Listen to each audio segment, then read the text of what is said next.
દ્વારકા નગરપાલિકા સંચાલિત ડીએનપી અંગ્રેજી માધ્યમ શાળા ખાતે મંગળવારે તારીખ 28 જુલાઈ 2026ના રોજ વિદ્યાર્થીઓમાં આરોગ્ય જાગૃતિ વધે અને ચાંદીપુરા વાયરસ અંગે યોગ્ય માહિતી પહોંચે તે હેતુથી વિશેષ માર્ગદર્શન સેમિનારનું આયોજન કરવામાં આવ્યું હતું.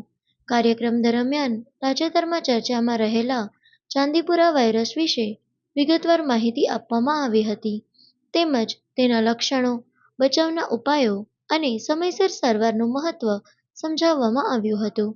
આ પ્રસંગે દ્વારકાના હેલ્થ ઓફિસર કશ્યપભાઈ ચંદારાણાએ વિદ્યાર્થીઓને સ્વચ્છતા જાળવવાના નિયમો, વ્યક્તિગત સ્વચ્છતા, આસપાસનું વાતાવરણ ચોખ્ખું રાખવાની જરૂરિયાત તથા મચ્છર અને અન્ય જીવજંતુઓથી ફેલાતા રોગોથી બચવા માટે અપનાવવાના સાવચેતીભર્યા ઉપાયો અંગે સરળ ભાષામાં માર્ગદર્શન આપ્યું હતું.